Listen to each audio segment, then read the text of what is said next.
Independence is the kind of a community where things are getting done. There's a lot of optimism, and we have people throughout the community who care about making things happen and taking responsibility for our future. I think Independence is a great place because it's a community that knows where it wants to go and it's working hard to get there. People here, there's a real shared sense of purpose and a shared sense of possibility, and that's really exciting. You know, people are excited to do things here. They're excited to see their community moving forward, and it's just a great high-quality small town. What I like about Independence is unity and the small town type of town, because you get to know a lot of people and you know their whereabouts and you know about them. But also it's a lot easier to connect with a city because if you're interested in something, there's always something to do here in this town. The City of Independence really needed a new library. We had this very small building built in 1920, and now we have this beautiful, gorgeous building that the whole community took part in designing because there were meetings, gatherings for people to design how they wanted the building to look. And it's such an integral part of our community that we had to have something for all the people to do.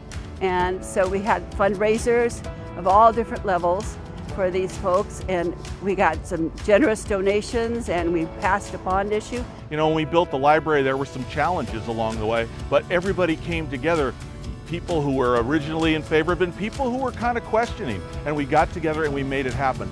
The Amphitheater, there was a big vision and we got so many people involved in. We reached out to the National Guard, and the National Guard came and helped us. It was a community service project, and it's been a huge success. It now is our living room for the whole community, and there's music and movies and huge events all the time. It's a great place. Inspiration Garden was a former log yard of a former mill that was donated to the city.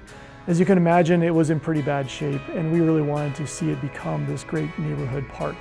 We were fortunate to have the Polk County Master Gardeners approach us saying, hey, we want to find a place to create a demonstration garden, a place where we can teach gardening classes. And also, by the way, it's going to be this beautiful thing because there's going to be all these gardens. So we showed them Inspiration Garden, what was then known as Mountain Fir Park, and they said, yeah, we can do something with this place. Our family's been here for roughly 50 years. My dad was the town physician, and he had a little office right up here on Main Street, and so these are the streets that we cut our teeth on as little kids growing up. Well, we do continue to live here. In fact, we still live on the family farm where we were first raised, and sometimes you don't recognize when you live somewhere that long that some of the best opportunity is right underneath your nose. And one of the reasons that we decided to invest in Independence instead of elsewhere is the welcoming that we got from the city. They're very pro-development, city staff, city council, right down to public works. I mean, just everybody. They're really great to work with. Our most recent project is a mixed-use retail residential facility, 4-story, 40,000 square foot, that is going to be right downtown across from the city park, and we're very excited about it. The reason I decided to move to Independence largely was just the quality of life. We live in a really beautiful area. We're surrounded by recreation, we've got the river, we've got these amazing wineries around us, so I really just wanted to stay and be a part of that. I opened Indy Commons a little over a year ago here in downtown Independence, so it's a co-working community. Again, I was really interested in how do you support kind of these more smaller rural communities and make a vibrant, economically viable downtown with that. At the beginning of the century, it became very important that we be on the right side of the electronic divide. And the incumbent providers didn't want to do it, so our sister city, Monmouth and Independence together, we decided we're taking responsibility for our future. We built our own high-speed fiber system to meet the needs of our community for economic development, for education, for our own people. So we did it ourselves. Part of our Smart Rural Community efforts, we want our kids to understand how to leverage technology, how to use technology, to be the ones creating things with technology in the future. Our library worked with the school district and our youth workforce development organization to develop a makerspace here in town. It was this great community effort. We've got 3D printers, we've got laser etchers, we've got industrial sewing machines, and the kids are using it to develop business ideas and prototype solutions.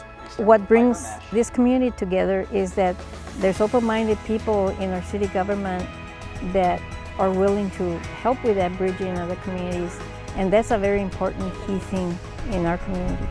I see the future of Independence as unbelievably bright. This is a great place to raise a family, to have a business. It's because people can be involved. There's a wonderful schools, we have high-speed fiber, we have available land, and it's warm and friendly, all-American kind of place where you can be successful and you can participate and be part of our solution. Independence, our best years are yet to come.